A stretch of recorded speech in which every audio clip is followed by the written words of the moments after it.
عليكم ورحمة الله وبركاته.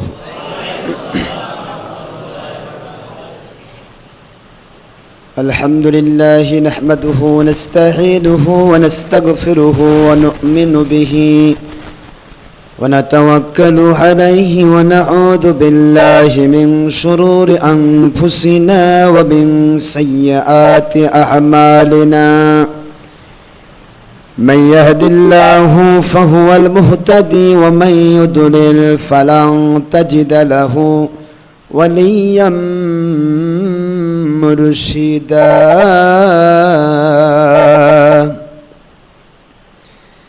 ونشهد أن لا إله إلا الله وحده لا شريك له ونشهد أن سيدنا وسندنا وحبيبنا ومولانا محمدا عبده ورسوله الذي أرسله بالحق شاهدا ومبشرا ونذيرا وداعيا إلى الله بإذنه وسراجا منيرا.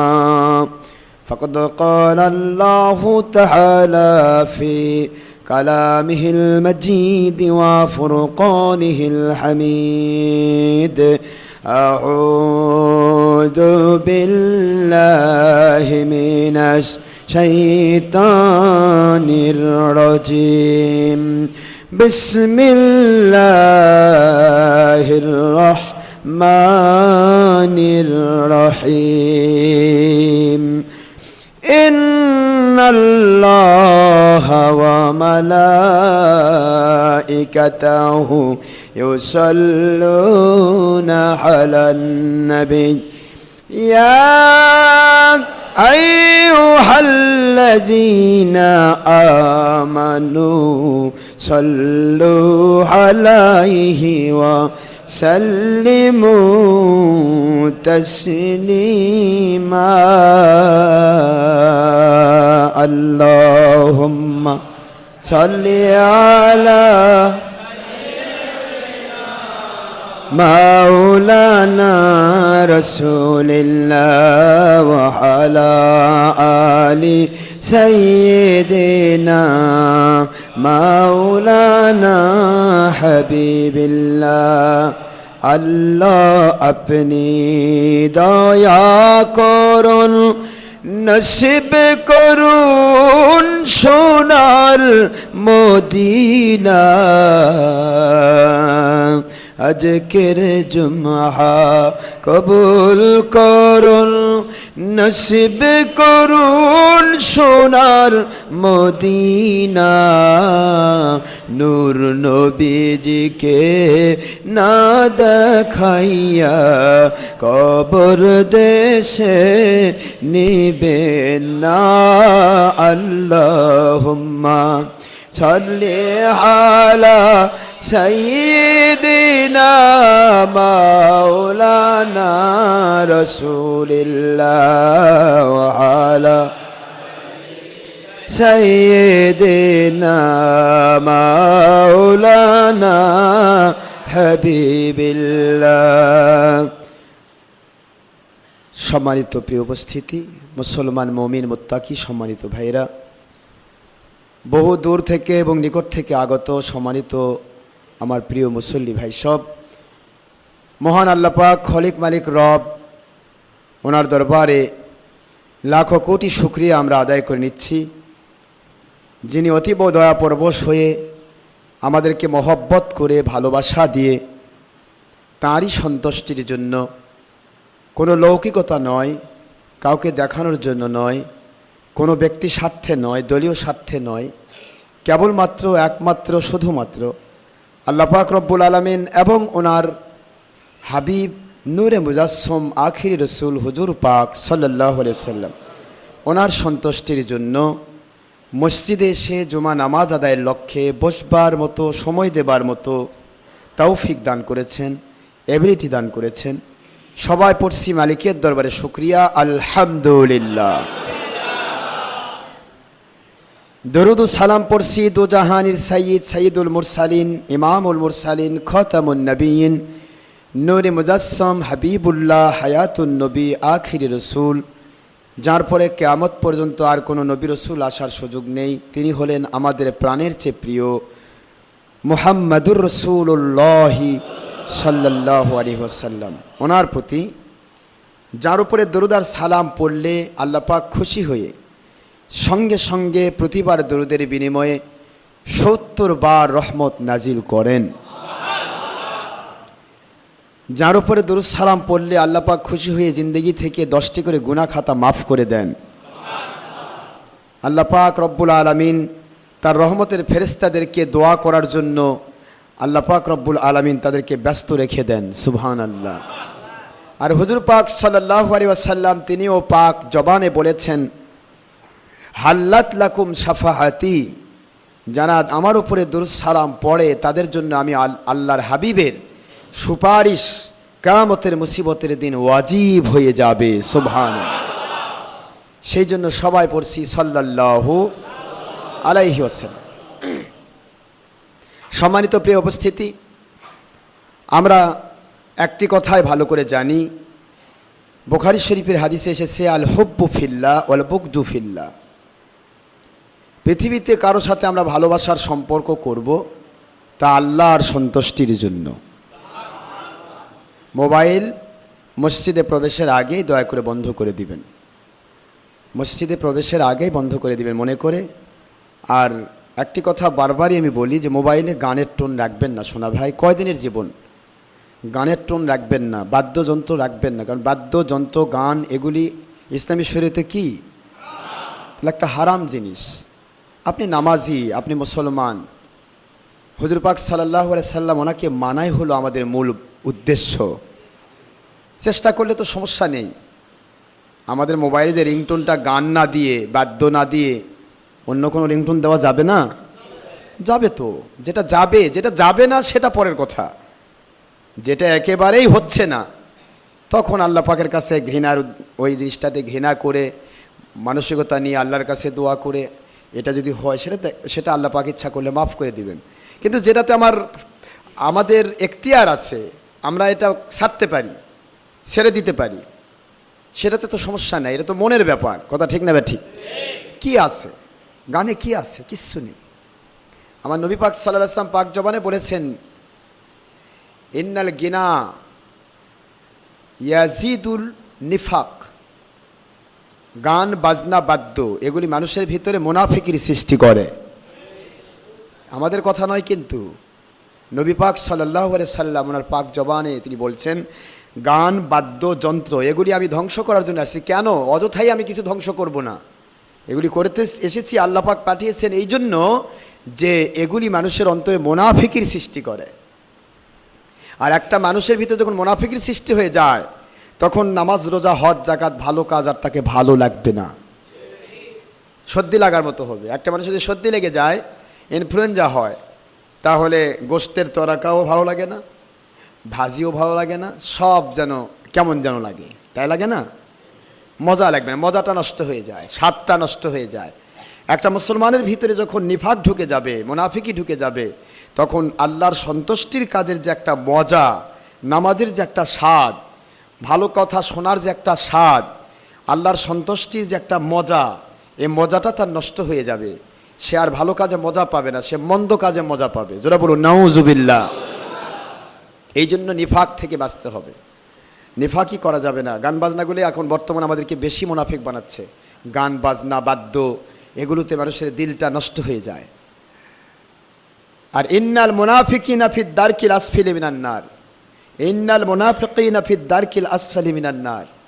আল্লাহ পাক রব্বুল আলামিন পাক জবানে বলেছেন কোরআন শরীফ দিয়ে যে কিয়ামতের মুসিবতের দিন মুনাফিক কিন্তু কাফির হয় না, কাফির কিন্তু মুনাফিক নয়। ইহুদি নাসারা মুশরিকিন তারা মুনাফিক নয়, তারা কাফির কুফফার। মুনাফিক হয় মুসলমান। অথচ মুসলমানের ঘরে জন্ম নিয়ে মুসলমানের সন্তান হয়েও যে ব্যক্তি মুনাফিক হলো, তার স্থান হবে কাফিরদের জাহান্নামের নিচে। যারা বলুন নাউজুবিল্লাহ। কাফিররা যে জাহান্নামে থাকবে তার নিম্ন স্তরে মুনাফিকের স্থান, আর মুনাফিকেরও নিম্ন স্তরে থাকবে জুব্বুল হুজুন ওলামায়ে সু।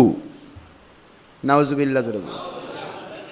কাফির মুশরিকির চাইতে নিকৃষ্ট জায়গায় থাকবে মুনাফিক, আবার মুনাফিকের চাইও নিম্ন জায়গায় থাকবে তারা হলো ওলামায়ে সু, যারা ইসলামকে এদিক সেদিক করে ফেলে দলের স্বার্থে, ব্যক্তি স্বার্থে, টাকার লোভে, অর্থের লোভে, ইচ্ছা করে কোরআন সুন্নাহর আইনকে, কোরআন সুন্নাহর হুকুম হাকামকে এদিক সেদিক করে ফেলে, এদিক সেদিক করে, হারামকে হালাল বলে ফেলে, হালালকে হারাম বলে ফেলে, বিদাতকে সুন্নত বলে, সুন্নতকে বিদাত বলে। এই যে কাজগুলি এটা যারা করে তাদেরকে বলা হয় উলামায়ে সু, ধর্মের ব্যবসায়।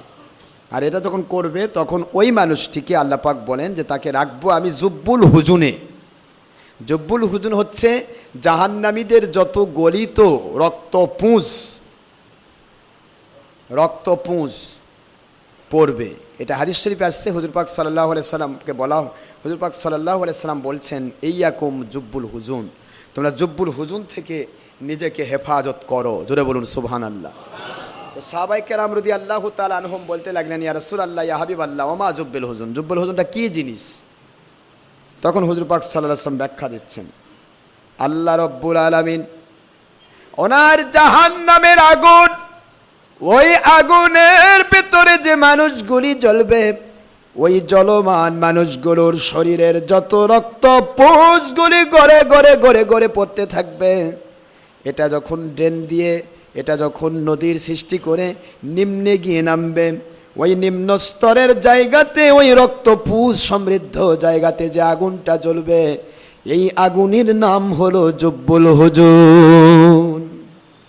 ওমা আসহাবু জুব্বুল হুজুন, ও আল্লাহর হাবিব, কোন মানুষগুলি জুব্বুল হুজুনে পুঁজবে? এত বড় মারাত্মক আগুনের ভিতরে কারা পুঁজবে? নবী পাক সাল্লাল্লাহু আলাইহি সাল্লাম বলেন, কেন বললাম জুব্বুল হুজুন থেকে নিজেকে হেফাজত করো? কারণ জুব্বুল হুজুনের আগুন এত অভিশপ্ত, এত বেশি অভিশপ্ত আগুন, এটা জাহান্নামের আগুন। প্রতিদিন আল্লাহ রাব্বুল আলামিনের কাছে 400 বার পানা চাই, ও দরদি আল্লাহ, জুব্বুল হুজুনের ওই কঠিন অভিশপ্ত আগুন আমার বুকে দিবেন না। আল্লাহু আকবার বলেন। নবী পাক সাল্লাল্লাহু আলাইহি সাল্লাম বলেন, জাহান্নামের আগুন প্রতিদিন কয়বার আল্লাহর কাছে দোয়া করে? 400 বার। কারা অধিবাসী হবে? নবী পাক সাল্লাল্লাহু আলাইহি ওয়াসাল্লাম বলেন, দুনিয়াতে যে মানুষগুলি নিজের দলকে ভারী করার জন্য, নিজের মনকে ভারী করার জন্য, নিজের ব্যক্তিকে ভারী করার জন্য, অথবা এটাকে ব্যাখ্যায় নিতে পারেন যাকে পছন্দ করেন তাকে ভারী করার জন্য, তার মান বাড়িয়ে দেওয়ার জন্য, কোনো পীর সাহেবকে ভালোবাসেন, ওই পীর সাহেবকে দামি বানানোর জন্য যদি শরীয়তের এদিক সেদিক করে ফেলেন, সত্যকে মিথ্যা করেন, মিথ্যাকে সত্য বানান, সত্য একটা জিনিস মিথ্যা বানিয়ে দিলেন সত্য, সত্যকে মিথ্যা বানিয়ে ফেললেন, সুন্নতকে বেদাত বানালেন, বেদাতকে সুন্নত বানালেন, হারামকে হালাল বললেন, হালালকে হারাম বললেন। ও সোনার ভাইয়েরা শুনুন, আল্লাহর হাবিব বলেন ভালোবাসবো তাকেই যার সম্পর্ক আল্লাহ এবং রাসূল পাক সাল্লাল্লাহু আলাইহি সাল্লাম ওনার সাথে। ওই সম্পর্কের কারণে ভালোবাসবো। ওই সম্পর্কের মধ্যে যদি দেখি আমি যার পিছে ঘুরছি, তিনি যদি ছলচাতুরি করেন, তিনি যদি ষড়যন্ত্রকারী হন, তিনি যদি মিথ্যাবাদী হন, তিনি যদি বিভিন্নভাবে বিভিন্ন সময়ে নিজের স্বার্থে কোরআন সুন্নাহকে বিকৃতি করে ফেলেন, আল্লাহর কসম তাকে ভালোবাসা যাবে না। এটা ভালোবাসা যাবে না। এটা ডক্টর আশরাফ সিদ্দিকী হোক আর বাপ হোক, কোরআন সুন্নাহ বিরোধী, আল্লাহ এবং রাসূল পাক সাল্লাল্লাহু আলাইহি ওয়াসাল্লামের বিরোধী কোনো কাজে যদি সে রত হয়ে যায়, আপনি তারপরও তার সাথে ভালোবাসার সম্পর্ক রাখতে পারবেন না, সম্ভব নয়। আল হুব্বু ফিল্লাহ ওয়াল বুগদু ফিল্লাহ, বুখারীর হাদিস। পৃথিবীতে কাউকে ভালোবাসবো আল্লাহর জন্য, কারো সাথে মন খারাপ করব আল্লাহ এবং রাসূলের জন্য। জোরে বলুন সুবহানাল্লাহ। নিজের স্বার্থে নয়, এটাই মুমিনের টার্গেট। আল্লাহর হাবিব বলেন ওই মানুষগুলো যারা নাকি শরীয়তকে এদিক সেদিক করে ফেলে, ছলচাতুরি করে, কোরআন সুন্নাহর আইনকে এদিক সেদিক করে ফেলে, হুকুম হাকামকে এদিক সেদিক করে ফেলে, হারামকে হালাল বলল, হালালকে হারাম বলল, এমন মানুষগুলো তারা অভিশপ্ত। কারণ তাদের যারা অসংখ্য হাজার হাজার মানুষ জাহান্নামী হয়ে যাবে, ওই জাহান্নামী মানুষগুলো বলবে, আল্লাহ আমি তো জানতাম ছবি মুহূর্তে ভিডিও টিভি, বেপরদা বেহায়া হওয়া, মিথ্যা কথা বলা, এগুলি তো জাহান্নামের কাজ, আমি তো জানতাম না। আমি যাকে ভালোবাসতাম ইনি তো নিজেই এগুলি করতেন, ইনি তো নিজেই আমাকে এগুলি শিখাইছেন। আল্লাহ বলবেন, ওদের কারণে যখন তোমরা শরীয়তের গর্হিত কাজে গিয়া জাহান্নামী হয়ে গেছ, সুতরাং খুব ভালো করে বোঝার চেষ্টা করবেন। ওনাদের জন্য আল্লাহ, আমি জানতাম না মসজিদে নাপাক করা জায়েজ নাই, আমি জানতাম না তিন চিল্লা না দিলে ইমান পাকা হবে না, বললে ইমান থাকবে না, এ কথা তো আমি জানতাম না। এরা তো আমাকে শিখাইছে তিন চিল্লা দিতেই হবে, মসজিদে পিকনিক করতেই হবে, 120 রাত মসজিদে থাকতেই হবে, আমি তো জানতাম না। এরা তো আমাকে শিখিয়েছে। আমার আল্লাহর কোরআন বলে, রসুল পাক সাল্লাল্লাহু আলাইহি ওয়াসাল্লাম বলেন, মুহূর্তের ভিতরে ওই মানুষগুলিকে টেনে নিয়ে আসা হবে। যাচ্ছ কই, তুমি জান্নাতে যেতে পারবা না, তোমার জন্য হাজার হাজার লাখ লাখ মানুষ জাহান্নামী হয়ে যাচ্ছে। ওই জাহান্নামী মানুষগুলো যেই জাহান্নামের আগুনে থাকবে, তাদের গলিত রক্তপুঞ্জগুলো যেখানে পড়বে, ওই জায়গাতে আমি আল্লাহ তোমাকে স্থান করে দিব। জোরে বলুন নাউজুবিল্লাহ। ও মুসলমান ভাইয়েরা, কয়দিনের জীবন ছলচাতুরি করে চলবেন? মানুষকে কয়দিন ধোঁকা দেব আমরা? ধোঁকার পথটা বন্ধ করে দেই। কোনো প্রকার স্বার্থ নেই, কেবলমাত্র একমাত্র শুধুমাত্র আল্লাহ এবং রসুল পাক সাল্লাল্লাহু আলাইহি ওয়াসাল্লাম ওনার সন্তুষ্টির জন্য যদি আমরা কাজ করি, আমাদের কোনো জায়গায় আল্লাহ রব্বুল আলামিন আমাদের কোনো ক্ষেত্রেই তিনি আমাদের রহমত শূন্য করবেন না। প্রত্যেকটা জায়গায় আমাদের উপর আল্লাহ পাকের গায়বী মদদ নাজিল হবে। এই জন্য আমাদেরকে মনে রাখতে হবে যে ইচ্ছা করে দুনিয়াবি কোনো স্বার্থে আমরা কোরআন সুন্নাহকে এদিক সেদিক টেনে নিতে পারবো না, এটা সম্ভব নয়। আফাতুমিনুনা বিবাদিল কিতাবি ওয়া তাকফুরুনা বিবাদ ফামা জাযাউ মান ইয়াফআল যালিকা মিনকুম ইল্লা খিজিয়ুন ফিল হায়াতিদ দুনিয়া ওয়া ফি ইয়াউমাল কিয়ামাতি ইউরাদ্দুনা ইলা আশাদ্দিল হাদাবি ওয়া মাল্লাহু বিগাফিলিন আম্মা তা'মালুন। কোরআন শরীফের 1 নম্বর পারা 2 নম্বর সূরা সূরাতুল বাকারা 85 নম্বর আয়াত শরীফ আল্লাহ পাক বলেন, কোরআন শরীফের নিজের স্বার্থে কিছু কিছু অংশ মেনে নিবা, আর যেগুলি তোমার স্বার্থের বাইরে সেগুলিকে তুমি বন্ধ করে দিবা, অস্বীকার করবা, সেগুলিকে তুমি আস্তে করে তোমার জীবন থেকে কেটে ফেলবা। এমনটি যদি করো, দুনিয়ার যেখানেই যাবে সেখানেই তোমরা লাঞ্ছিত হবে, অপমানিত হবে, নিগৃহীত হবে, নিষ্পেষিত হবে, নির্যাতিত হবে, বাতিলের মার খেয়ে হয়রান হয়ে যেতে হবে। কেন?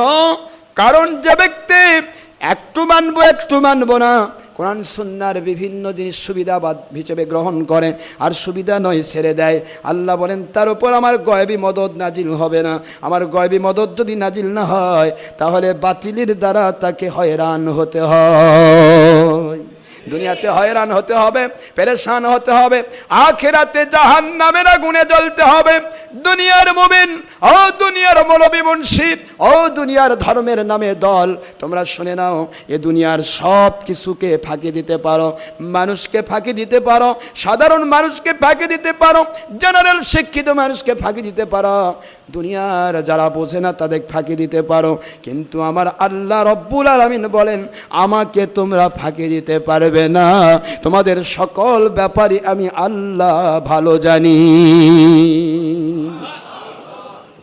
ওয়ামাল্লাহু বিগাফিলিন আম্মা তা'মালুন। এই কথাটা কেন আল্লাহ বললেন? সবাইকে ফাঁকি দেওয়া যায়। আমি সুরত ধরেছি, বিশাল বড় এক হুজুর,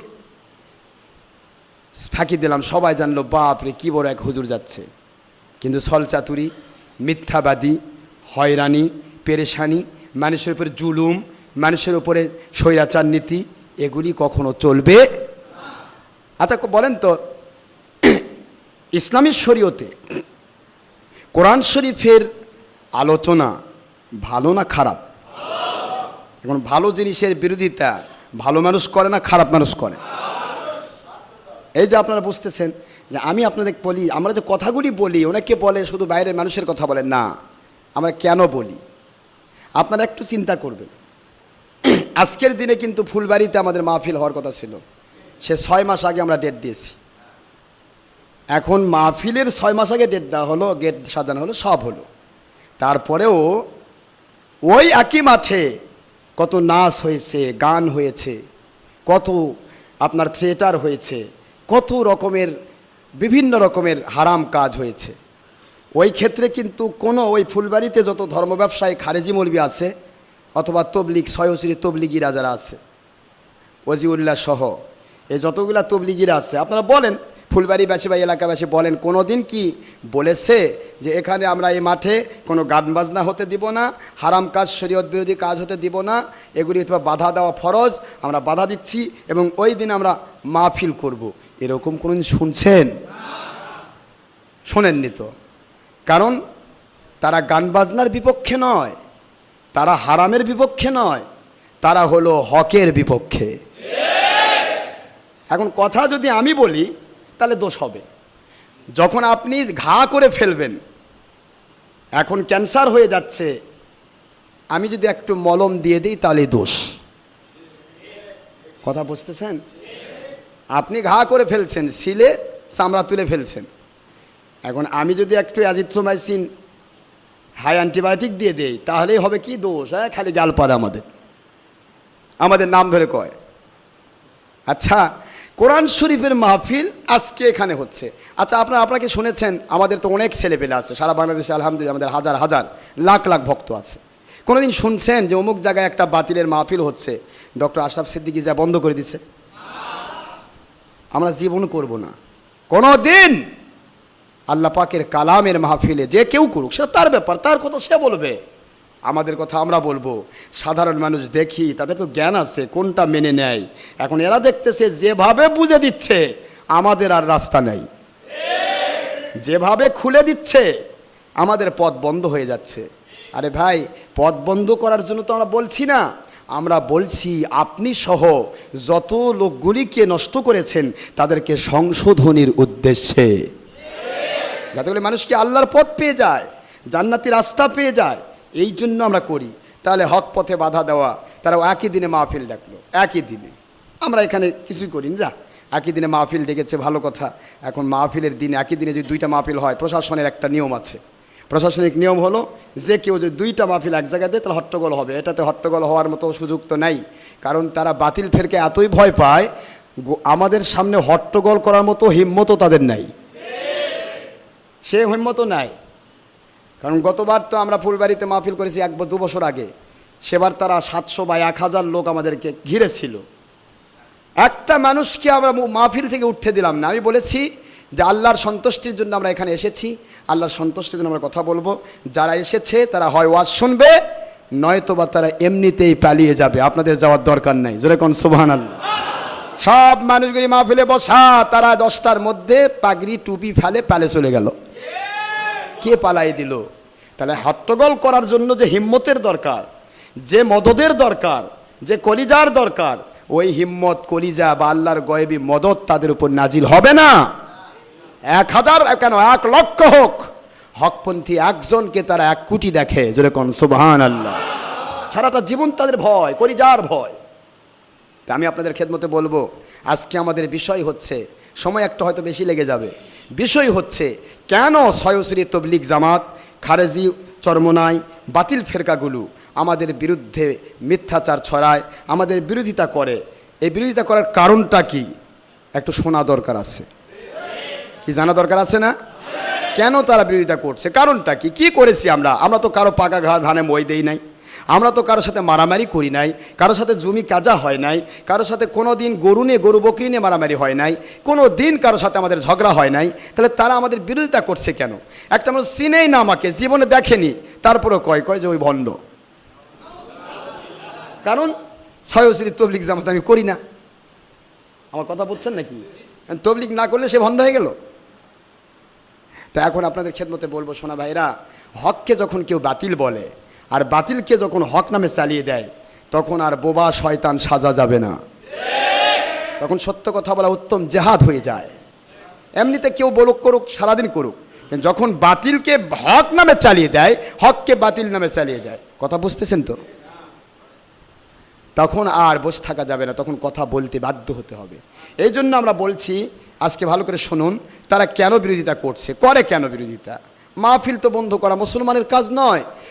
হাদিস শরীফে এসেছে, হুজুর পাক সাল্লাল্লাহু আলাইহি ওয়াসাল্লাম বুঝাচ্ছেন যে এলাকায় কোরআন শরীফের মাহফিল হয়, ওই এলাকার কুকুর, শুয়োর থেকে চতুষ্পদ জন্তু জানোয়ার, আসমান জমিনের যত নিরীহ প্রাণী, সবাই আল্লাহ পাকের কাছে শুকরিয়া করা শুরু করে দেয়।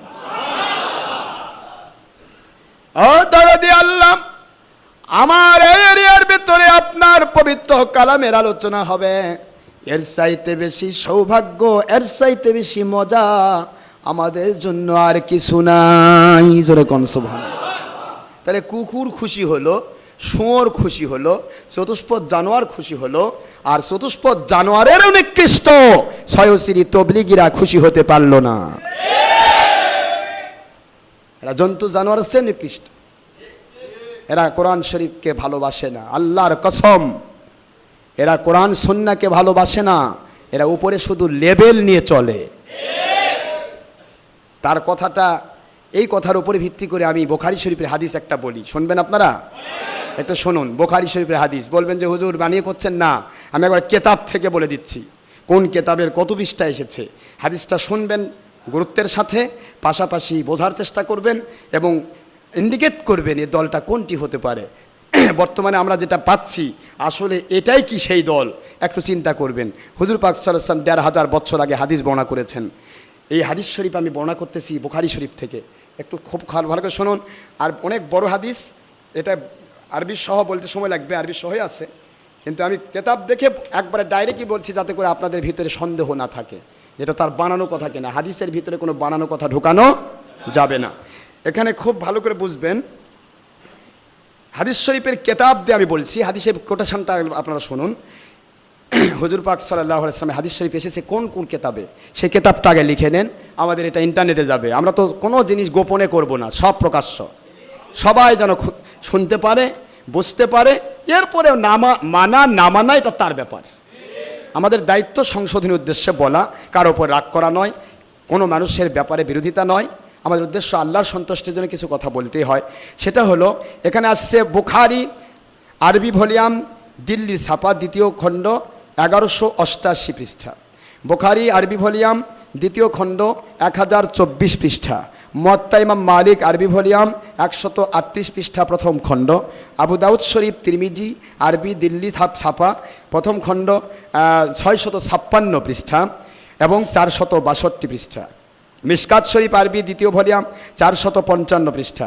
মুসলিম শরীফ দ্বিতীয় ভলিউম, এটা 455 পৃষ্ঠা। আরবি দ্বিতীয় ভলিউম মুসলিম 462 পৃষ্ঠা।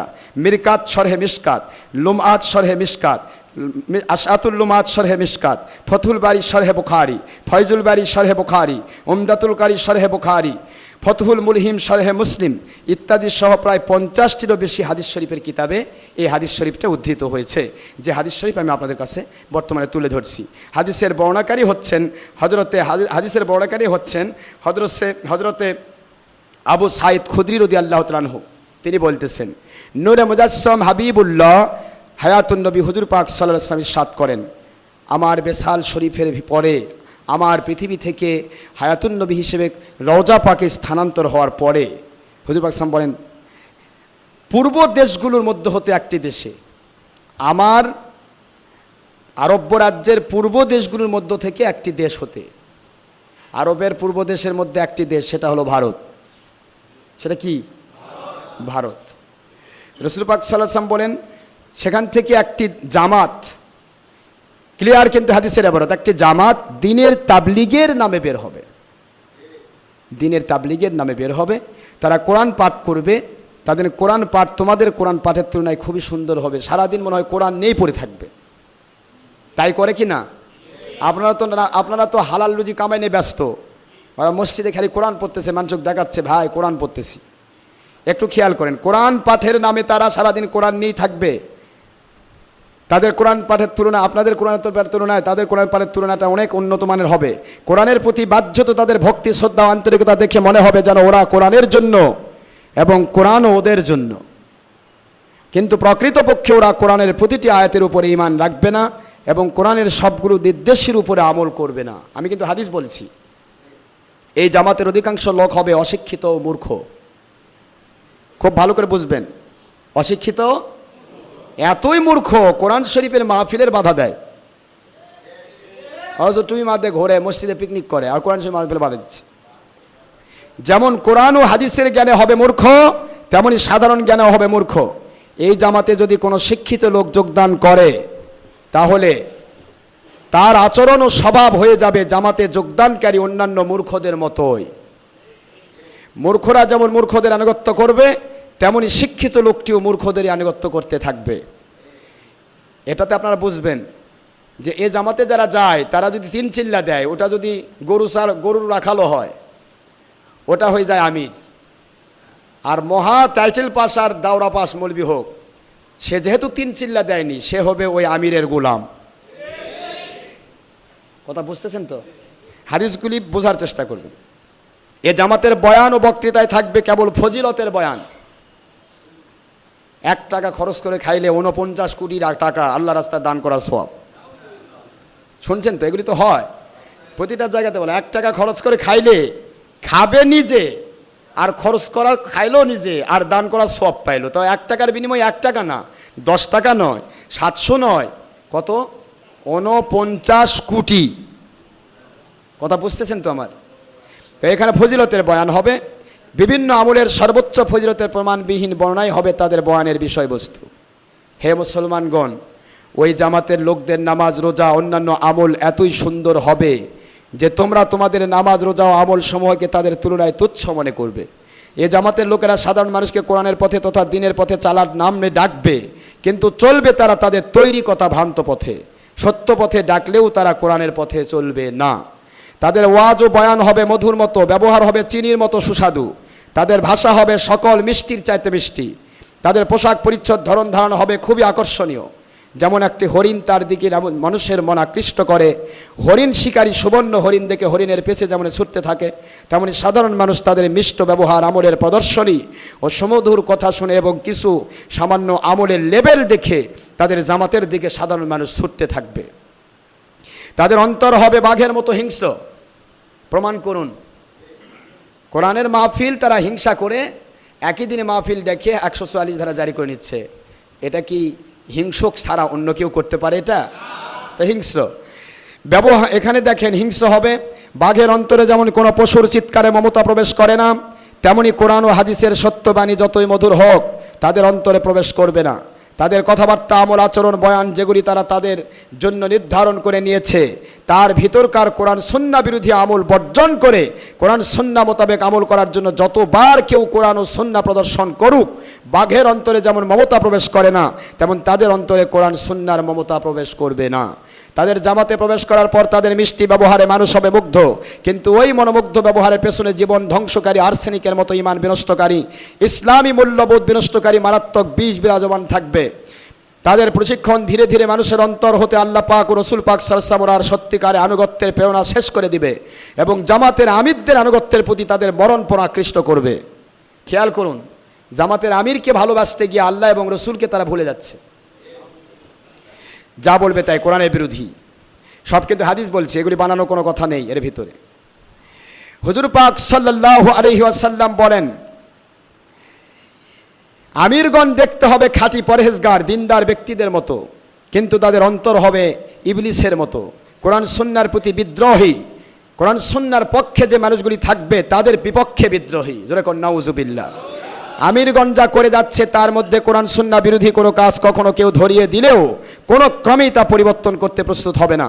অর্থাৎ কোরআন হাদিস উপস্থাপন করার পর তারা কোরআন হাদিস দেখেও কোরআন হাদিস বর্জন করে মুরব্বীদের কথা মানবে। কোরআন হাদিসের প্রতি তাদের অনীহা এতই তীব্র হবে যে তারা অর্থসহ কোরআন হাদিস কখনোই পড়বে না, পড়ানো যাবে না বলে মন্তব্য করবে। কারো ওয়াজ শুনবে না, তাদের দল ব্যতীত অন্য কারো বইও পড়বে না। বা পড়া যাবে না বলে তারা মন্তব্য করবে। এই জামাতটি ইসলামের তাবলীগ করার যত কথাই বলুক, কোরআন যত সুন্দরী পাঠ করুক, নামাজ রোজা যতই সুন্দর হোক, আমল যতই চমৎকার হোক, মূলত ওই জামাতটি ইসলাম বহির্ভূত হবে। হুজুর পাক সাল্লাল্লাহু আলাইহি ওয়াসাল্লাম বলেন ওই জামাত হবে ইসলাম বহির্ভূত, নবী ও সাহাবীদের ব্যাপারে ভুল আকীদার জন্য। সাহাবী রাদিয়াল্লাহু আনহুম জিজ্ঞাসা করলেন, ইয়া রাসূলুল্লাহ ইয়া হাবিবাল্লাহি সাল্লাল্লাহু আলাইহি ওয়াসাল্লাম, ওই জামাতটিকে চিনবার উপায় কি, পরিচয় দিন। এই ইসলাম বহির্ভূত জামাতটি চিনবার সহজ উপায় হলো, হুজুর পাক সাল্লাল্লাহু আলাইহি ওয়াসাল্লাম বলতেছেন, 1 নম্বর, তারা যখন তালিমে বসবে তারা গোল হয়ে বসবে। অল্প সময়ের মধ্যে জামাতের লোকদের সংখ্যা খুব বেশি হবে। এই জামাতের আমির ও মুরব্বীদের মাথা ন্যাড়া হবে। নাড়া করাকে তারা সুন্নত বলবে, অথচ নাড়া করা আমার সুন্নত নয়। জোরে কোন সুবহানাল্লাহ। ভালো করে শুনুন, তারা মাথা নাড়া করে কামিয়ে ফেলবে এবং তা সুন্নত নামে চালিয়ে দিবে, যদিও তা সুন্নত নয়। এবং তাদের মোষগুলি তারা চেঁচে ফেলবে। তাবলিগিরা মোষ চাঁচে ফেলে, দেখবেন মোষ চাঁচে ফেলা সুন্নত নয়, মোষ ছোট করা সুন্নত, মোষকে ছোট রাখা সুন্নত, চাঁচা সুন্নত নয়। তীর মারলে ধনুক থেকে বেরিয়ে যায় তীর, ওই তীর আর কখনো ধনুকের দিকে যেমন ফিরে আসে না, তেমনই যারা এই জামাতে যোগদান করবে তারা কখনো আর সঠিক দিনের দিকে ফিরে আসবে না। অর্থাৎ এই জামাতকে সঠিক দিনের পথে ফিরিয়ে আনার জন্য কোরআন হাদিস যত দেখানো হোক, যত চেষ্টাই করা হোক না কেন, দলটি সঠিক দিনের পথে আর কখনো ফিরে আসবে না। এদের সাথে এখানে তাদের সঠিক পথে আসবে না সত্য, এবং যারা তাদেরকে ফিরেতে চেষ্টা করবে তাদের বিরুদ্ধেই তারা উঠে পড়ে লেগে যাবে। জোরে কর নাউজুবিল্লাহ। এদের সাথে তোমাদের যেখানে সাক্ষাৎ হোক, সংগ্রাম হবে তোমাদের অনিবার্য। এই সংগ্রাম যদি কখনো যুদ্ধে পরিণত হয়ে যায় তাহলে তা থেকেও তোমরা পিছুপা হবে না, কথা আমার নবীজির। জোরে কোন সুবহানাল্লাহ। এ সংগ্রামে বা যুদ্ধে যারা মৃত্যুবরণ করবে তাদেরকে যে পুরস্কার আল্লাহ পাক দান করবেন তা অন্য কোনো নেক কাজে দান করবেন না। সুবহানাল্লাহ। প্রমাণ দিলাম বুখারী শরীফ 2য় খণ্ড 1128 পৃষ্ঠা, বুখারী শরীফ 2য় খণ্ড 1024 পৃষ্ঠা, এভাবে করে 50টিরও বেশি হাদিস শরীফে এই হাদিস উদ্ধৃত হয়েছে। জোরে কোন সুবহানাল্লাহ। ও সোনার ভাই মুসলমান, আমরা অযথাই কারো ব্যাপারে কথা বলি না। তাহলে আজকে যারা বলছেন নিজের খেয়ে পরেক বুঝায় এরা সবচেয়ে ভালো দল, আজকে আমাকে প্রমাণ দেন এরা কেমন ভালো দল যারা কোরআন শরীফের মাহফিলে বাধা দেয়। আমাকে বুঝে দেন এরা কি করে। ভালো নিজে খায় পরে, আর বাড়ির থাকলে তো নিজেরই খাবে। মানুষের ব্যাট খায় নাকি মানুষ? আবার মসজিদে গিয়ে তারা কয় ভাই এরা আল্লাহর মেহমান। মসজিদে এসে কেউ মেহমান হয় না, মসজিদে সবাই আল্লাহর গোলাম। মসজিদে কেউ মেহমান নয়, সবাই আল্লাহর গোলাম হয়ে ঢোকে, সে যত বড় কেউ হোক। সম্মানিত ভাইয়েরা, আল্লাহর হাবিব বলেন তোমরা শুনে নাও, এই দুনিয়ার বুকে যখন তোমরা বাস করছো আমার কথা শ্রবণ করো। আল্লাহ বলেন, আল্লাহর হাবিব পাক সাল্লাল্লাহু আলাইহি ওয়াসাল্লাম তিনি আল্লাহ পাকের ওহিয়ে গয়রে মাতলুদে বলেন, তোমরা যদি কাঁচা রসুন কাঁচা পেঁয়াজ খেয়ে অভ্যাস থাকে, খবরদার আমার মসজিদের নিকটেও তোমরা কখনো যেও না। জোরে কোন সুবহানাল্লাহ। বুখারী শরীফ 118 পৃষ্ঠার ভলিউম 1ম খণ্ড। তারা কি করতেছে মসজিদের মধ্যে গিয়া পেঁয়াজ রসুন আদা গুদাম, কথা কোন কেন একটু বুঝবেন কেন তারা বিরোধিতা করে। আমরা সত্য কথা বলে বলে মানুষগুলিকে আল্লাহর রাস্তা দেখাতে চাই, জান্নাতি রাস্তা দেখাতে চাই। আল্লাহর কসম এখানে ডক্টর আশরাফ সিদ্দিকীর কোনো স্বার্থ নাই। মানুষকে সৎ পথ জাহান্নামী রাস্তা যেন সে ছেড়ে দেয়, জান্নাতি রাস্তা যেন সে পেয়ে যায়। ভাইজান আমার, আল্লাহর হাবিব হুজুর পাক সাল্লাল্লাহু আলাইহি ওয়াসাল্লাম তিনি বললেন কোরআন শরীফের ভাষায়, কু আনফুসাকুম ওয়া আহলিকুম নারা।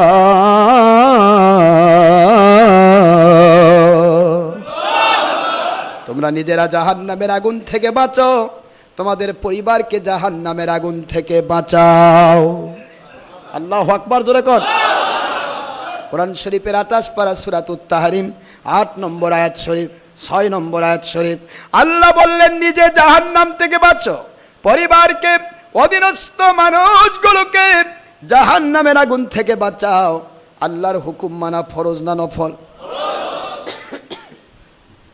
তাহলে পরিবারের তরফ কি করা, পরিবারকে জাহান্নাম থেকে বাঁচানোর চেষ্টা করা কোরআন শরীফের ভাষায় ফরজ। ওই পরিবারকে ফাঁকি দিলাম। খুব ভালো করে শোনেন, আমাদের কথা বলার পর যার ভালো যেটা করুন আপত্তি নাই, কিয়ামতের দিন সত্য গোপন করে আল্লাহর কাছে বোবা শয়তান হয়ে উঠতে পারবো না, সম্ভব নয়। ওটা আমার বাপ হোক না কেন, ওটা আমার দাদা পরদাদা হোক না কেন, যেটা বাতিল ওই বাতিলের পক্ষে আমাদের মুখ কখনো কথা বলবে না,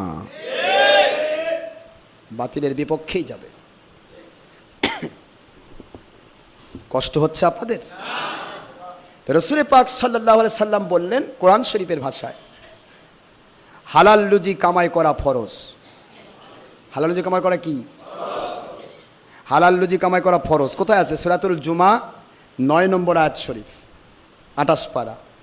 আল্লাহ পাক বলেন, যখন তোমাদের নামাজ শেষ হয়ে যায়, ওয়াইদা কুদিয়াতিস সালাত ফান্তাশিরু ফিল আরদ আবতাগু মিন ফাদলিল্লাহ, যখন তোমাদের নামাজ শেষ হয়ে গেল, জমিনের মধ্যে আমি হালাল রুজি সেট করে রেখেছি, তোমরা পরিশ্রম করে হালাল রুজি কামাই করতে লেগে যাও। হালাল রুজি কামাই করা কি? ফরজ। খুব বোঝার চেষ্টা করবেন, আমি কারো পক্ষে নই ভাই, কারো বিপক্ষে নই, আমরা কথা বলি আল্লাহর জন্য।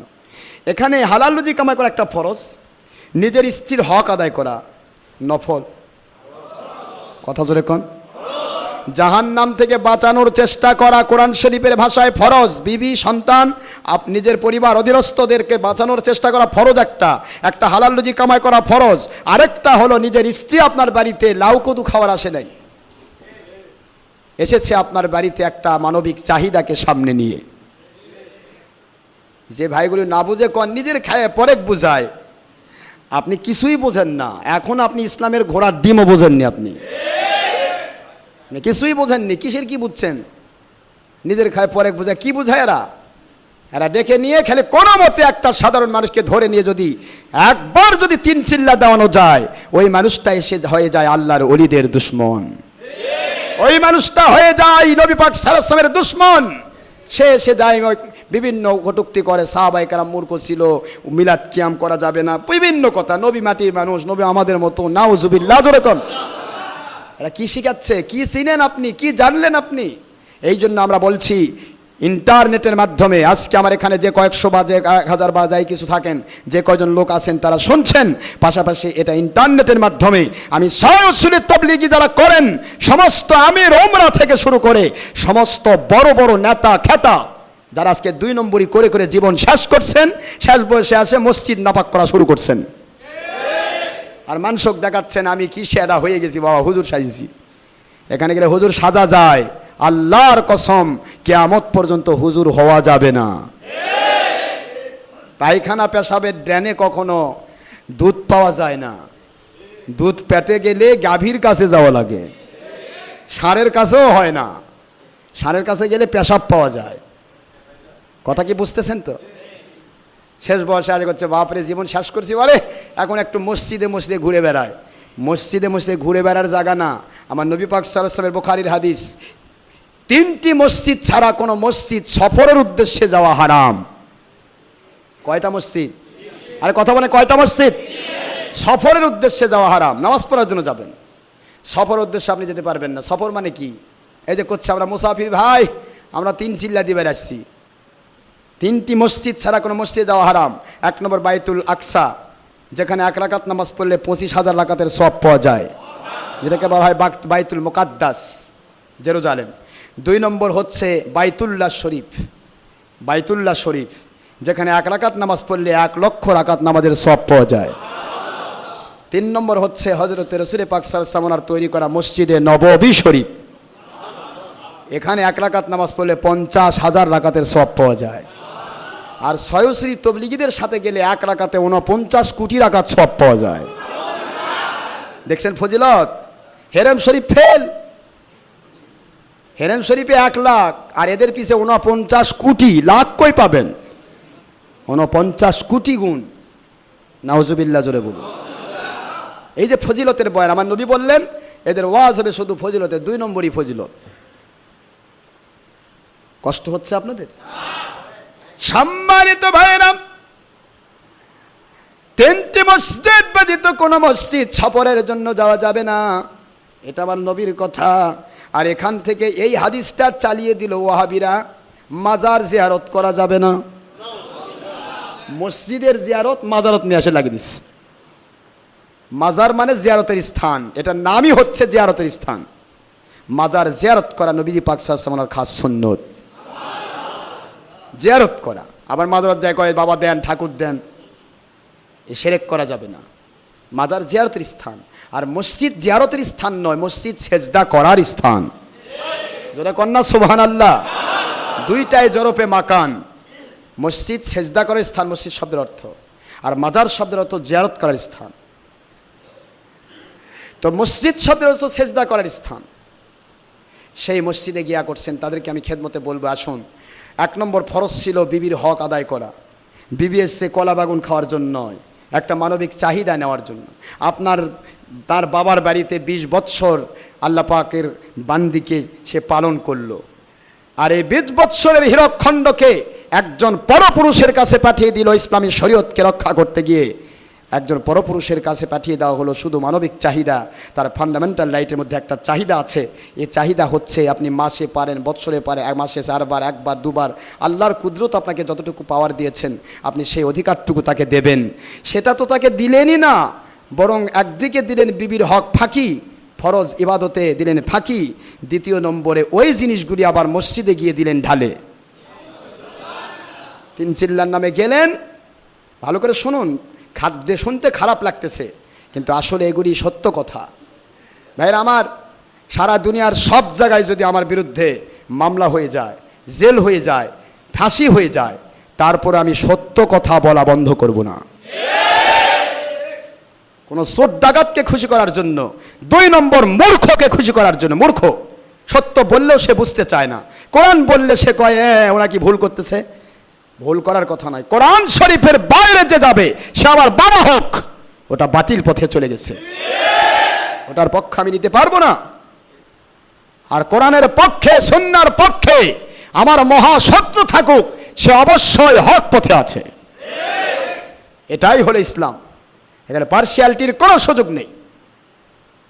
সম্মানিত ভাইয়েরা, বিবির হক 3 চিল্লার নামে 120টি রাত মসজিদে মসজিদে কাটালেন।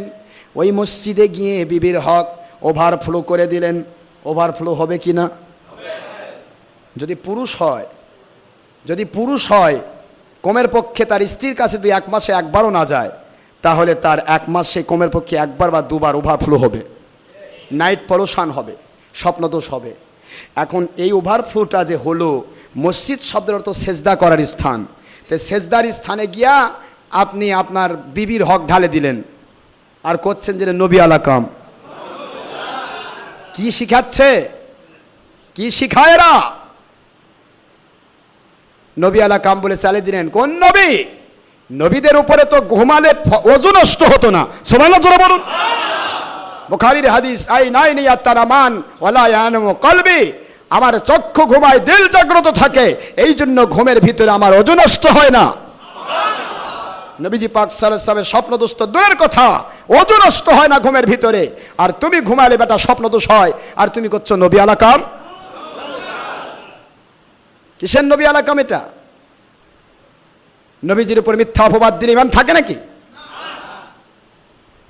মান কাযাবা আলাইয়া মুতাআম্মিদান ফালিয়াতাবাওয়া মাকআদাহু মিনান নার। বুখারী শরীফ 39 পরিচ্ছেদ 109 নম্বর হাদিস শরীফ, তিরমিজি, আবু দাউদ শরীফ সহ অসংখ্য হাদিস। আমার নবীজি বলেন, যে ব্যক্তি আমার উপর একটি মিথ্যে কথা বলল, ও যেন দুনিয়াতে বসে মনে করে নাই তার জন্য আল্লাহর জাহান্নাম প্রস্তুত হয়ে গেছে। নবীজির উপর মিথ্যা কথা বলা হলো, একদিকে বইয়ের হক নষ্ট করলো, ফরজ হক। 2 নম্বর হলো হালাল রুজি কামাই করা ফরজ, সেটা নষ্ট হলো। 3 নম্বর আপনার পরিবারকে জাহান্নাম থেকে বাঁচানোর চেষ্টা করা দরকার ছিল, সেগুলি বাদ দিয়ে আপনি 3 চিল্লা দিবা গেলে মসজিদে পিকনিক করবার। হায় রে, সুদখোর, ঘুষখোর, জেনাকার সব এক প্লেটে খাচ্ছে আর করছে ভাই সুন্নতি খাবার খাচ্ছি, সুন্নতি খাবার খাচ্ছি। একটু বুঝবেন, নিজের পরিবারকে নিয়ে এক প্লেটে খান, আল্লাহর রহমত নাজিল হবে। যেরকম সুবহানাল্লাহ। হক্কানি আলিমের উচ্ছিষ্ট খান, আপনার সমস্ত রোগ আল্লাহ সাফা করে দিবেন। সুবহানাল্লাহ। এটা সুদখোর ঘুষখোর, সারা এখনো ঘুষ ছাড়েনি, সারা জীবন 2 নম্বর। ওর প্লেটে খায়া কি হবে? কি হবে? নাপাকে নাপাকে ডবল নাপাক। রাগ করতেছেন আপনারা? সুন্নতি খাবার খাচ্ছে, সুন্নত উপরে দেখায় সুন্নত।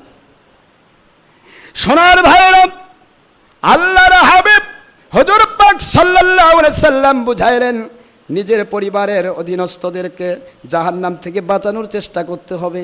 কিন্তু দেখা যায় আমার ভাইয়েরা যাচ্ছে, গরিব মানুষ যদি হয় যাচ্ছেন আপনি 3 চিল্লা দেওয়ার জন্য, আপনার বিবি মানুষের বাড়ির বকি চড়াচ্ছে, নয়তো মানুষের বাড়ির কাম করতেছে, নয়তো বাপ যদি আপনি ভিআইপি সিআইপি হন, বিবি সন্তানেরা সারাদিন রাত ছবি টিভির মধ্যে ছবির পোস্ট দিচ্ছে, কথা কন না কেন?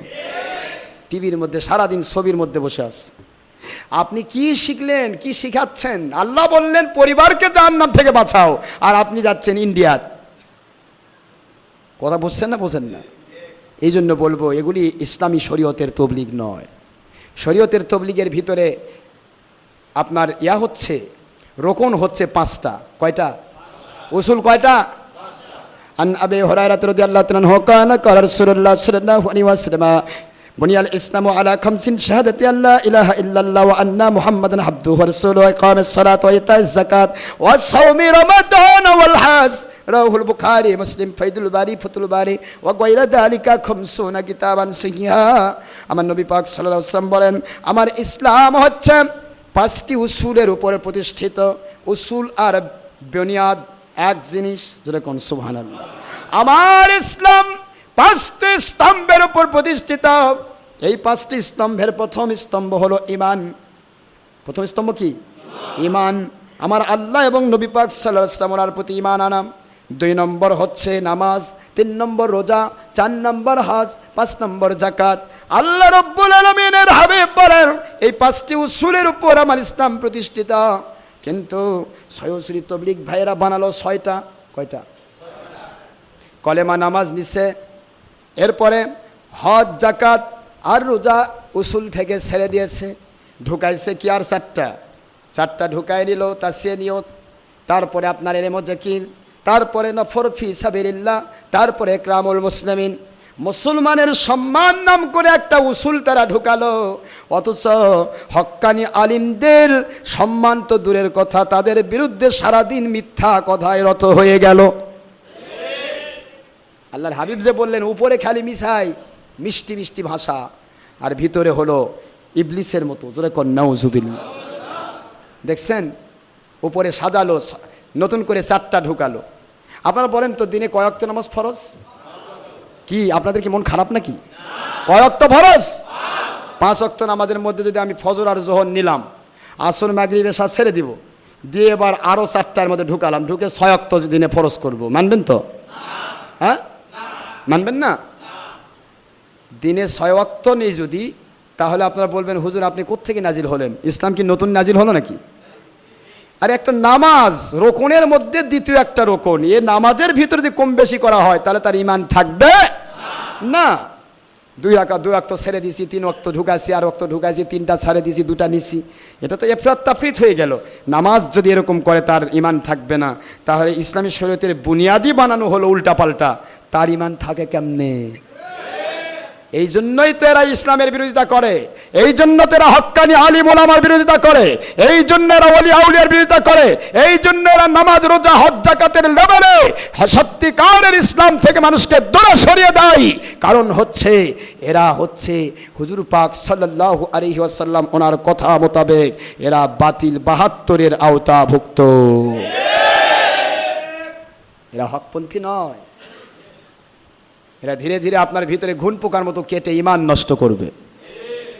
এরা ইফরাত তাফরিত করেছে, ঈমান হারা করছে মানুষকে। সুতরাং এটাকে ঈমানি মেহনত বলা যাবে না, এটাকে বলতে হবে বেঈমানি মেহনত। ঈমানি মেহনত বললে তার ঈমান থাকবে না। এতগুলি কথা আপনারা কি মনে কষ্ট পাচ্ছেন? আপনারা একটু চিন্তা করবেন, জ্ঞান আছে বুঝবেন। আমরা কোনো কথা কারো স্বার্থে বিপক্ষে, কারো প্রতি হিংসা করে, কারো উপর রাগ করে কোনো কথা বলছি না। আমরা বলছি সংশোধনের উদ্দেশ্যে, ভালো লাগলে গ্রহণ করবেন, না হলে আপনার পথে আপনি থাকে, আপনি ভাই মদ খাবেন, তা আমার কি করার আছে? করার কিছু আছে? তাই বলে কি আপনি মহা জাদ্রেল প্রেসিডেন্ট, জাদ্রেল অমুক তমুক, বা আমার বাবা, আমার দাদা ঠাকুর, আপনি মদ খাচ্ছেন, আমি কি স্বীকৃতি দিব যে হ্যাঁ ঠিক করছেন? না, সম্ভব নয়। আপনি যা করছেন আপনার পথে আপনি থাকেন, তবে আমাকে অসত্য কথা বলতেই হবে।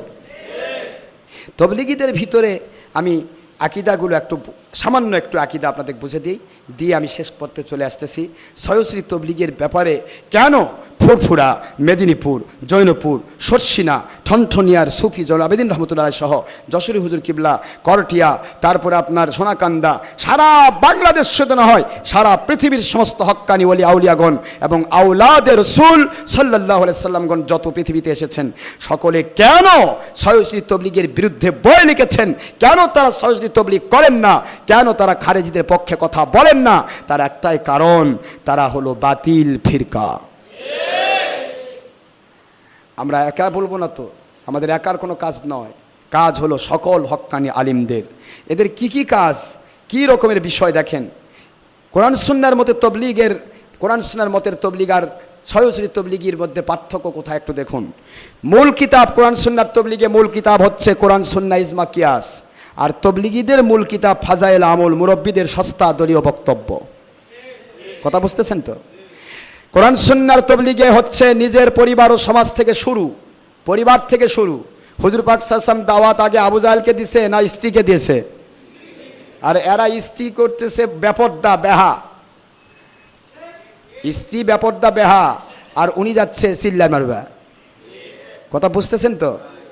হুজুর পাক সাল্লাল্লাহু আলাইহি ওয়াসাল্লামের তবলিগ হচ্ছে ঘর থেকে, আর এদের সয়শ্রীদের তবলিগ হচ্ছে দূর দূরান্তে মসজিদে গিয়ে পিকনিক করা। হুজুর পাক সাল্লাল্লাহু আলাইহি ওয়াসাল্লাম ওনার উপর দরুদ সালাম মিলাদ কিয়াম পড়া আল্লাহর হুকুম, কোরআন সুন্নাহর তবলিগ। আর সয়শ্রী তবলিগিতে মিলাদ কিয়াম করা বেদাত, শিরক। কোরআন সুন্নাহর তবলিগে নবী পাক সাল্লাল্লাহু আলাইহি ওয়াসাল্লাম গুনাহ থেকে মুক্ত, সাহাবীদেরকে ভালোবাসা ঈমান, সাহাবীগণ সকল যুগের হক্কানি আলেমদের শ্রেষ্ঠ, মুসলিম মিশকাত সহ মিরকাত সকল হাদিস শরীফ। আর তবলিগীরা বলতেছে নবীগণ সকল গুনাহ থেকে মুক্ত নয়, সাহাবীদেরকে ভালোবাসার পর্বত নয়, বরং বলছে অধিকাংশ সাহাবী মূর্খ ছিল। তারপরে তারা বলতেছে যে 5 নম্বর ইসলামের স্তম্ভ বা বেনা উসুল 5টি, কলেমা, নামাজ, রোজা, হজ, যাকাত। আর সয়শ্রী তবলিগীদের বেনা হলো 6টা, বললাম তো এর আগে। কাবা ঘরে 1 রাকাত নামাজ পড়লে 1 লক্ষ, মসজিদ নবীতে 1 রাকাত নামাজ পড়লে 50,000, আর যে কোনো দানের সদকা 20 থেকে 700 গুণ বৃদ্ধি হয়। আর তবলিগীদের পথে গেলে 49 কোটি রাকাত নামাজের সওয়াব পাওয়া যায়। হুজুর পাক সাল্লাল্লাহু আলাইহি ওয়াসাল্লাম নূরের সৃষ্টি মানুষ, এটা আমাদের সমস্ত হক্কানি আলিম ওলি আউলিয়ার মত। আর সয়শ্রী বাতিল ফিরকার মত হচ্ছে নবী মাটির মানুষ। স্বেচ্ছায় মসজিদে ঘুমিয়ে রাত্রি যাপন করা নিষিদ্ধ, সমস্ত হক্কানি আলিম ওলি আউলিয়ার মত। আর এদের ইয়াতে হলো যে মসজিদে মসজিদে পিকনিক করা, এটা হলো ইতিকাফের নামে, এটা হলো সুন্নত, নবী আলা কাম, সুন্নত নয়। কিন্তু হুজুর পাক সাল্লাল্লাহু আলাইহি ওয়াসাল্লাম জীবনে সাহাবায়ে কেরাম, তাবিন, তাবা তাবিন, আইম্মা মুস্তাহিদিন, ওলি আউলিয়া, গাউস কুতুব, আবদাল, কেউ কোনোদিন সয়শ্রী তবলিগীর মতো মসজিদে একাধারে 1 চিল্লা 3 চিল্লা 3 দিন মসজিদে কাটান নাই। এর কোনো দলিল নেই, কেউ দিতে পারবে না। তাহলে সেটাকে নবী আলা কাম বলে চালিয়ে দেওয়া হলো। এখন এই নবী আলা কাম কেমন নবী আলা কাম, তাদের আকিদাটা কি, এবার আপনি তাদের কেতাব থেকে শুনে নেন। তাদের কেতাব সয়শ্রী তাবলিগীদের কেতাব মালফুজাত 43 পৃষ্ঠার 42 নম্বর মালফুজ, নবুয়ত ও মাওলানা ইলিয়াস নামক কেতাবের 30 থেকে 32 পৃষ্ঠায় উল্লেখ আছে, মুসলমান 2 প্রকার, মুসলিম 2 কিসম है, तीसरी किसी मुस्लिम नहीं है, जो तबलीग करने वाला और जो तबलीग करने वाला को नसरत करने वाला। তারা বলতেছে যে রাসূল পাক সাল্লাল্লাহু আলাইহি ওয়াসাল্লামের উপরে মিথ্যা অপবাদ দিয়ে বলতেছে যে মুসলমান কেবল 2 প্রকার, তৃতীয় প্রকার কোনো মুসলমান পৃথিবীতে নাই। 1 নম্বর যারা তবলীগ করে আর যারা তবলীগ আলাদের সাহায্য করে। বলেন তারা আপনারা সহ হুজুর পাক সাল্লাল্লাহু আলাইহি ওয়াসাল্লামের সময় থেকে এ পর্যন্ত সাহাবায়ে কেরাম সহ ওলি আউলিয়া, গাউস কুতুব, আব্দুল মুজাদ্দিদ কেউই তো কোনোদিন 3 চিল্লা দেয়নি। তাহলে সব কয়টা ওদের ভাষায় বেঈমান? নাউজুবিল্লাহ জোরে বলবেন না? এই জন্য সোনার ভাইয়েরা কথাগুলি মনে রাখবেন, এটা যেহেতু ইন্টারনেটে যাবে এ কথাগুলি বোঝার চেষ্টা করবেন। এখানে বলা হচ্ছে কি বলছে, দ্বিতীয় দল নসরত করবে, এই 2 দলই। এটা কি? তাবলিগ গোটা উম্মতের গুরু দায়িত্ব, লেখক মানে ইলিয়াস হোসেন দেওবন্দি, পৃষ্ঠা 174। দাওয়াতে তাবলিগ কিউ কেন, লেখক মানে ওবায়দুল হক, পৃষ্ঠা 21। হযরতজির কয়েকটি স্মরণীয় বয়ান, দ্বিতীয় খণ্ড, পৃষ্ঠা 11। প্রচলিত তবলিগ জামাতের সমর্থনপুষ্ট প্রায় কিতাবে কথা লেখা হয়েছে। এটা কি বলছে? নবী আলাইহিস সালামগণ কোন সময় ভুল করেছিলেন। আল্লাহ বলছেন আমার নবীগণ ওহী দ্বারা নিয়ন্ত্রিত, আর এরা করছে নবী ভুল করেছে, তাহলে ওহী ভুল হয়ে গেছে। নাউজুবিল্লাহ বলেন। এখানে তারা লিখছে হযরত আদম আলাইহিস সালাম তিনি দাওয়াত না দিয়ে ভুল করেছিলেন, গন্ধম খেয়ে ভুল করেছিলেন। ইউনূস আলাইহিস সালাম দাওয়াত না দিয়ে ভুল করেছিলেন, যার কারণে আল্লাহ পাক তাকে মাছের পেটে গজব দিয়ে পেট করেছেন। মালফুজাতে শাইখুল হাদিস, পৃষ্ঠা 231। তাবলিগ গোটা উম্মতের গুরু দায়িত্ব, লেখক মাওলানা ইসমাইল হোসেন দেওবন্দি, পৃষ্ঠা 61। ভালো করে শুনুন, তাদের কিতাব থেকে বলছি। হযরত ইউনূস আলাইহিস সালাম ওনার সম্পর্কে প্রচলিত তাবলিগ জামাতের লোকদের আকীদা হলো দাওয়াত বন্ধ করার কারণে আল্লাহ পাক তিনি হযরত ইউনূস আলাইহিস সালাম ওনাকে গজবে ফেলিলেন। হযরত ইউনূস আলাইহিস সালাম তিনি মাছের পেটে 40 দিন আবদ্ধ থাকিয়া নিজ ত্রুটি স্বীকার করিয়া, নিজের ভুল স্বীকার করিয়া তওবা করার কারণে বিপদ থেকে উদ্ধার পাইলেন। নাউজুবিল্লাহ বলেন। আবার ইউনূস আলাইহিস সালাম ওই জায়গাতে নাকি মাছের পেটে তিনি চিল্লা দিয়েছেন, এই জন্য তিনি মুক্তি পেয়েছেন। নাউজুবিল্লাহ জোরে কোন। এখন আপনারা বলেন যে নবীদের উপরে যে মিথ্যা অপবাদ দেয় তার ঈমান আছে কিনা, একটু বোঝার চেষ্টা করবেন। প্রচলিত তাবলিগ জামাতের লোকেরা আরও বলে থাকে হুজুর পাক সাল্লাল্লাহু আলাইহি ওয়াসাল্লাম তিনি গারে হেরায় চিল্লা দেওয়ার কারণে নবুয়ত পাইছে। দেখছেন, নবী বলে চিল্লা দিছে, গারে হেরায় যায়। 1 চিল্লা 2 চিল্লা দেওয়া ইসিলা কোরআন নবুয়ত প্রাপ্ত হয়েছেন। যেমন এই প্রসঙ্গে তাদের কিতাবে বৃত হয়েছে হুজুর পাক সাল্লাল্লাহু আলাইহি ওয়াসাল্লাম তিনি 40 দিন পর্যন্ত গারে হেরায় পর্বতে থাকিয়া আল্লাহর ধ্যান ও জিকিরে চিল্লা দিলেন, যার ফলে তিনি কোরআন ও নবুয়ত প্রাপ্ত হইলেন। নাউজুবিল্লাহ। তবলিগ গোটা উম্মতের গুরু দায়িত্ব, লেখক মাওলানা ইসমাইল হোসেন দেওবন্দি, পৃষ্ঠা আপনার 89। মাওলানা ইসমাইল হোসেন দেওবন্দি লিখিত তাবলিগ গোটা উম্মতের গুরু দায়িত্ব নামক কিতাবের 93 পৃষ্ঠায় আছে লক্ষাধিক সাহাবায়ে কেরাম রাদিয়াল্লাহু আনহুম ওনাদের মধ্যে অধিকাংশই মূর্খ ছিলেন। নাউজুবিল্লাহ। শরীয়তের দৃষ্টিতে তাবলিগিনে সাহাব, লেখক মাওলানা জাকারিয়া সাহেব, পৃষ্ঠা 13। তাবলিগি জামাতের প্রধানের তর্ক ও ইচ্ছা, পৃষ্ঠা 8। প্রচলিত তাবলিগ জামাতের লোকেরা বলে থাকে যে হেদায়েতের ক্ষেত্রে মূর্খরাই সমধিক উপযুক্ত। নাউজুবিল্লাহ। যে জানে না সে বুঝাবে কি? এ প্রসঙ্গে মাওলানা ইসমাইল হোসেন দেওবন্দি লিখেছে তবলিগ গোটা উম্মতের গুরু দায়িত্ব নামক কিতাবের 116 পৃষ্ঠায় একথা লেখা আছে যে অনেক স্থলে নবীগণ পর্যন্ত হেদায়েতে বিরাট সংকটে ও বিপদে পড়িয়াছিলেন, তাই অনেক স্থলে বিরাট আলেমও ফেল পড়িতেছে, কিন্তু মূর্খগণ তথায় দিন জয় করিতেছে। নাউজুবিল্লাহ। এ ধরনের আরও কুফরি বক্তব্য আকীদা তাদের কিতাবে রয়েছে। এক্ষেত্রে আপনাদের আরেকটা জিনিস এখানে জানতেই হবে, তাহলে তবলিগীদের সমস্ত আমলের ভিতরে প্রধান আরেকটা আমল আছে, সেটা হলো সে মানুষগুলি কি করে? ছবি করা। টঙ্গীর ইজতেমায় জীবনে মিলাদ হয় না, জীবনে কোনো দিন মিলাদ হয়? মিলাদ হবে না। মিলাদ তারা বেদাত শিরক বলে। টঙ্গীর ইজতেমায় মিলাদ হয় না। ফরজ নামাজের পরে হাত তুলে মোনাজাত খাস সুন্নত, তারা জীবনে ফরজ নামাজের পরে হাত তুলে মোনাজাত করে না। নাউজুবিল্লাহ জোরে কোন। এরপরে সেখানে হয় ছবি, ভিডিও, টিভি, স্যাটেলাইট, মহিলাদের সাথে একসাথে জামাত, মহিলারাও জামাতে নামাজ পড়ে। নাউজুবিল্লাহ পড়বেন না? আখেরি মোনাজাতের নাম করে সকলকে বেপর্দা বেহায়া বানিয়ে একসাথে সব করলো, সমস্ত হারাম কাজ চালু থাকলো, কিন্তু নবী পাক সাল্লাল্লাহু আলাইহি ওয়াসাল্লামের উপর দরুদ সালামকে নিষিদ্ধ করলো। তারপরে মুনাজাতকে তারা হাত ধুয়ে মুনাজাত নামাজের পরে এটাকে তারা নিষিদ্ধ বললো। এরপরে তাদের ভিতরে আছে তারা খেলাধুলার জন্য দোয়া পর্যন্ত করে, যা ভিডিও করে, টিভি চ্যানেল করে, খেলাধুলার দোয়া করে এক হাতে মুসাফা, একদিকে মোয়ানাকা কোলাকুলি করে। তারপরে মহিলাদের সাথে বেপর্দা হয়, কিস্তিও 5 চুক্কা বেদাতি টুপি পরিধান করে, অধীনস্থ মহিলাদের ফরজ পর্দা করায় না, হিন্দুদের ন্যায় কোনা ফাড়া পাঞ্জাবি পরে, খারিজিদের ন্যায় মাথা নাড়া এবং মোষ চেঁচে ফেলে, তারপরে মোষ সম্পর্কে চেঁচে ফেলে, পাগড়ি পরিধান করাকে তারা বেদাত বলে, ইংরেজদের ন্যায় কোট স্যুট টাই শার্ট পরিধান করেও বলে সঠিক পথে আছি। এরকম অসংখ্য সুন্নত বিরোধী কাজকে তারা ইসলামের নামে চালিয়ে দিচ্ছে। এখন আসেন, আমি আপনাদের খেদমতে যে কথাগুলি বললাম শুধুমাত্র আপনাদের সংশোধনীর জন্য।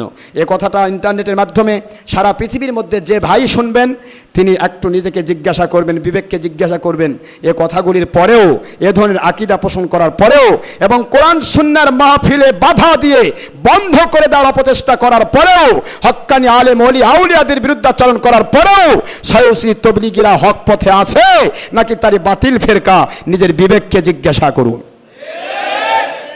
এই জন্য একটি কথাই মনে রাখতে হবে, পাতিলের ভাত হয়েছে কি না, কয়টা ভাত টিপা লাগে? একটা টিপলে পুরা ভারী পাতিলের ভাত খবর পাওয়া যায়, সব টিপা লাগে না। সুতরাং ভাইরা, আল্লাহ পাক আমাদের বোঝার তৌফিক দিন, আমরা যেন ইসলামী শরীয়তের সঠিক মত পথের উপর থাকতে পারি। সবাই বলেন আমিন। মসজিদ আল্লাহর ঘর, সেজদা করার স্থান, এর আদব আছে। এখানে বলা হয় ইতিকাফের নিয়তে, সব বলে দেয়, নাহলে বলবে অনেক কথা আছে। তো ইতিকাফের নিয়তে তারা থাকে বলে। ইতিকাফের শর্ত কি? আপনি যদি নামাজ পড়তে চান, নামাজের শর্ত আছে না নাই? কি শর্ত?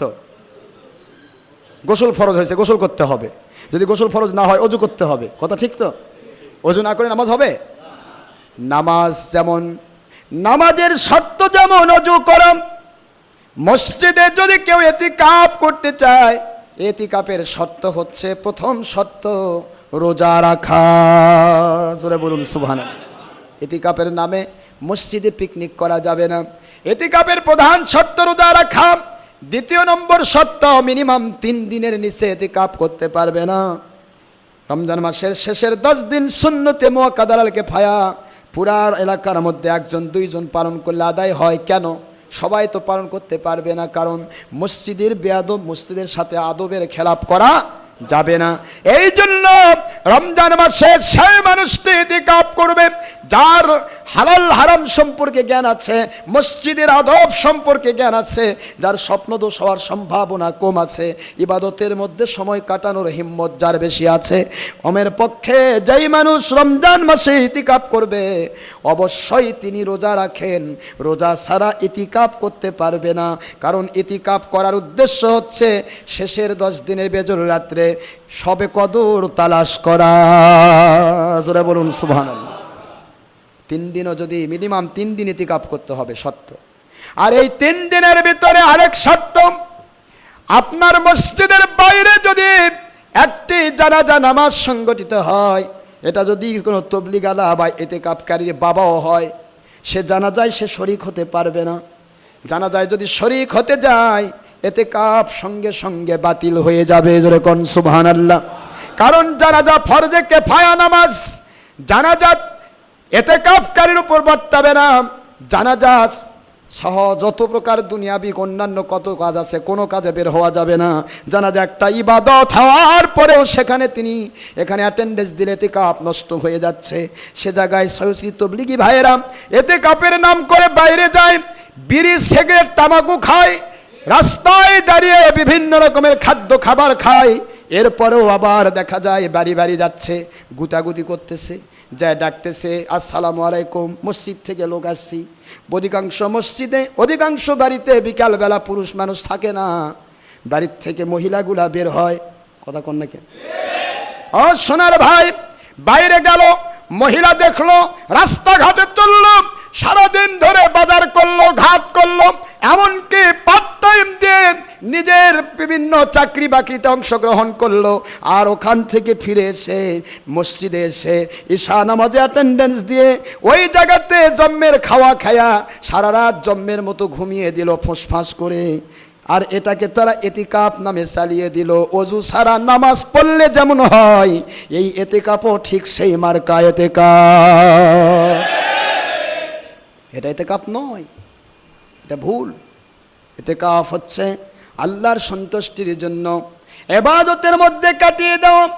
আর সোনার ভাই মুসলমান, আপনি যখন বাড়িতে রান্না করবেন, রান্না করা খাবারগুলি আশেপাশে যদি মনে করেন আমার বাড়ির পাশে কোনো ফকির আছে, মেতকিন আছে, এতিম আছে, তার নাকে হয়তো খাবারের সুগন্ধ যেতে পারে, তাকে ইচ্ছা, তাকে একটু হলেও তাকে দিতে হবে। ঘরের ভিতরে যখন রান্না করা হয়, তখন বাইরের কারো নাকে না যেতে পারে, নাকে যাবে না। কিন্তু আল্লাহর ঘর মসজিদ, এখানে আসবে এতিম নামাজ পড়তে, আসবে ফকির, আসবে মিসকিন, আসবে শ্রমিক, মজুর, কৃষক। জীবনে 6 মাসে যার বাড়িতে পোলাও তৈরি হয় না, 6 মাসে যার বাড়িতে গোস্ত রান্না হয় না, এমন মানুষও আসতে পারে। আপনি সেই মসজিদে আপনি পোলাও রান্না করে গন্ধ তুললেন, সেই মসজিদে ভালো গরুর গোস্ত ভুনা করে গন্ধ তুললেন।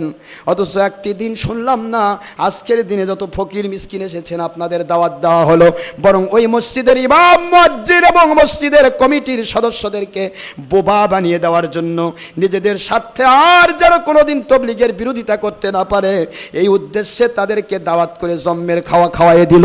কথা ঠিক না বেঠিক? ভাইজান আমার, এই যে খাওয়া খাইলো, ওই মসজিদের ইমাম মুয়াজ্জিন সত্য জানার পরেও এক পেট খাওয়ার জন্য বোবা শয়তান হয়ে গেল, জীবনে কোনো দিন আর সয়সুরি তবলিগের বিরুদ্ধে বলবে না। আপনি কি জানেন না ভাইজান, স্ত্রীর সহবাস একটা ফরজ ইবাদত, বিবির হক, স্বামীর পক্ষ থেকে ডিউটি। এই ডিউটিটাও যদি কেউ মুসলমান হিসেবে মসজিদে সে করে, বলেন তো দুনিয়ার কোনো মানুষ মানবে? কথা কন না, কেন মানবে? এতে কাপের নিয়তে মোটা কাপড় বিছিয়ে আপনি থাকবেন আর স্বপ্ন দোষ করবেন, এটা যদি ঠিক হয় তাহলে ইমাম মুয়াজ্জিন তারা মসজিদ 3 তলা 2 তলার উপরে বিবি নিয়ে খাট বিছায়ে থাকতে পারবে না কেন? এটা তো ফরজ ইবাদত। খাটের উপর থাকতে যদি না পারেন, একজন ইমাম মুয়াজ্জিন মসজিদের ভিতরে বিবিকে নিয়ে যদি থাকতে না পারে, সম্ভব নয়, হারাম, তাহলে আপনি মসজিদের মধ্যে কেমনে স্বপ্নদোষ ঘটাবেন? কোনো ক্রমেই এটা গ্রহণযোগ্য হতে পারে না। সকল দিক বিভাগ থেকে হাজারো প্রশ্ন, হাজারো উত্তর, সকল দিক থেকে এক কথাই সয়সুরি তবলিগি, এটা হলো খারেজি দল। এদের মত হচ্ছে নবী পাক সাল্লাল্লাহু আলাইহি ওয়াসাল্লামের দুশমনী আকীদা। আমি আপনাদের খেদমতে বলবো, এই জন্য তারা হকের বিরুদ্ধাচরণ করবে, কিয়ামত পর্যন্ত হকের বিরুদ্ধেই তারা নিজেকে হক মনে দাবি করবে, আত্মপ্রসাদ লাভ করবে। ওইভাবে তাদের জীবন চলে যাবে। একটা হিন্দু, খ্রিস্টান, বৌদ্ধ, নাসারা জীবনে কলেমা পড়ে মুসলমান হয়ে আল্লাহওয়ালা হয়ে মরার সম্ভাবনা আছে, কিন্তু এরা সারা জীবন ধর্মের লেভেল পরে সুরত ধরে নবীজি এবং সাহাবায়ে কেরামের দুশমনী আকীদা পোষণ করে জাহান্নামী মানুষ হয়ে মরবে। সবাইকে তারা জাহান্নামী বানানোর অপচেষ্টা চালাবে। এদের দ্বারা কখনো সত্যিকার ইসলাম কেউ পাবে না। সেই জন্য আসুন, মহান আল্লাহ পাক রব্বুল আলামিন সমস্ত বাতিল পক্ষ থেকে আমাদের হেফাজত করুন। عن عبد الله بن عمرو رضي الله عنه قال قال رسول الله صلى الله عليه وسلم ستفترق أمتي على 73 ملة كلهم في النار إلا ملة واحدة قالوا ومن هي يا رسول الله يا حبيب الله صلى الله عليه وسلم قال ما أنا عليه وأصحابي। সেই হাদিস শরীফ বলে দিলাম, তিরমিজি শরীফের 171, আবু দাউদ শরীফের 4579 নম্বর হাদিস, মিশকাত শরীফের 30 পৃষ্ঠা সহ 1 নয় 2 নয় 105টি হাদিস শরীফের কিতাব। আমার নবী পাক সাল্লাল্লাহু আলাইহি সাল্লাম বলেন, অচিরে অল্প সময়ের ভিতরে ধর্মের লেভেলে, ধর্মের স্রোতে, নামাজ, রোজা, হজ জাকাতের লেভেলে 73 দলে বিভক্ত হয়ে যাবে আমার উম্মত। 73 দলের 72 ফিরকা কুল্লুহুম ফিন্নার। আমার নবী বলেছেন সকলেই হবে জাহান্নামী, একটি দল হবে জান্নাতি। ওমান হিয়া ইয়া রাসূলুল্লাহ ইয়া হাবিবাল্লাহ, ও আল্লাহর হাবিব কোন দলটি জান্নাতি? নবী পাক সাল্লাল্লাহু আলাইহি সাল্লাম বললেন, যেই দলটি আমি এবং আমার সাহাবায়ে কেরামের মতের সাথে মিল হয়ে যাবে তারাই হবে জান্নাতি। সাহাবায়ে কেরাম জীবনে সয়সুরি তবলিগ জামাত করেন নাই, জীবনে সাহাবায়ে কেরাম মসজিদে পিকনিক করেন নাই, জীবনে সাহাবায়ে কেরাম মসজিদে 3 চিল্লা 1 চিল্লা 2 চিল্লা দেন নাই। আমরা ফুরফুরা, মেদিনীপুর, জৈনপুর, সরসিনা সমস্ত হক্কানি ওলিয়া উলিয়া এবং আওলাদের রাসূল সহ সকল দরবারে কোনোদিন আমরা এগুলি করি না। 22 মন 23 কিতাবের হাফিজ হযরতে রুহুল আমিন বশিরহাটি রহমতুল্লাহ আলাইহি, যিনি 500 বারের বেশি আমার নবীকে স্বপ্নে দেখেছেন, সেই আল্লাহর ওলিও তবলিগের বিরুদ্ধে বই লিখেছেন। জোরে কোন সুবহানাল্লাহ। ভাইরা আমার, আসুন মহান আল্লাহ পাক আমাদেরকে সত্য বুঝে সত্যিকারে আমরা এইটুকু বুঝবো, আমরা সে দলের মতে নাই, সাহাবায়ে কেরামের মতের সাথে একমত থাকার কারণে আমরা জান্নাতি ফিরকার সাথে সম্পৃক্ত, জাহান্নামী বাতিল 72 ফিরকা থেকে মুক্ত। আল্লাহ সবাইকে বোঝার তৌফিক দিন। আজকের মতো এখানে শেষ করছি। ওমা আলাইনা ইল্লাল বালাগ ওয়া আখিরু দাওয়ানা আলহামদুলিল্লাহি রাব্বিল আলামিন। যারা সুন্নত নামাজ আদায় করেন নাই, অনুগ্রহপূর্বক কবলাল জুমা 4 রাকাত সুন্নতে মুআক্কাদা আদায় করুন। সময় 5 মিনিট। আসসালামু আলাইকুম ওয়া রাহমাতুল্লাহি ওয়া বারাকাতুহু।